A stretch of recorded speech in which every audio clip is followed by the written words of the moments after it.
My name is Joseph DeSilla. I'm going to tell you guys my story of how I came to Christ and how I came to be a part of First Priority at my school. I guess it started out when I was really little.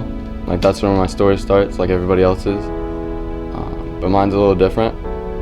My mom, she wasn't all that well. She was a prostitute and she did a lot of drugs and alcohol.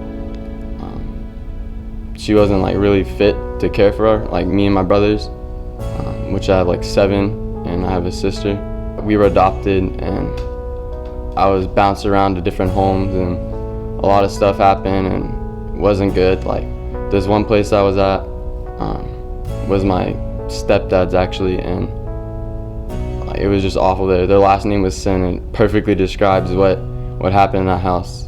Like, all the time they would argue, all the time there would be fights and they would throw stuff, and it made me so mad. One time, my stepdad came home and he got so mad. He was mad about something at work, and his girlfriend started arguing with him, which probably wasn't the best idea since he was like 6'4", like 300 pounds, and they started going at it, throwing stuff and fighting. And I remember JC, my brother, he picked me up and threw me in my room, and like he said, just stay here, and he got on top of me and tried to cover my ears because like he knew what would happen. Like, he knew what was going on out there.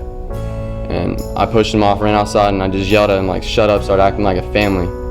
And after that, the police came because JC called him, and we were moved out of there. And again, I kept bouncing around to different homes, and I eventually moved to where I'm at now, which is the DeSillas. And I was put into a Christian environment with Christian parents and a Christian dad, Christian mom. And my dad, now he's the chairman of the board of my church, and he's a really big leader. And my youth minister, Justin, they've shown me how to be a leader. They've shown me like who Christ is and what it means to be a Christian. I've dealt with this struggle of like not feeling wanted, not being a part, not being wanted. And they show me that God wants me.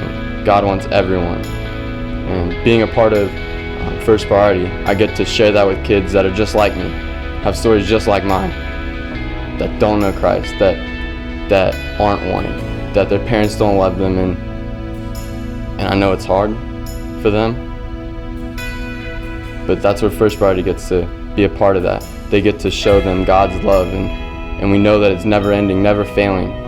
There's a lot of hurt in students and my friends and in our community, and I get to like help them fix that. I get to give them hope through the word of Christ, through his love. And that's amazing. We get to share our stories. We get to change the lives of others. And that's what First Priority is all about. Making God first. Making Jesus our first priority. I'm so glad that First Priority gives me the opportunity to share my story and give hope to those students who need it. My name is Joseph DeSilla, and Jesus is my first priority.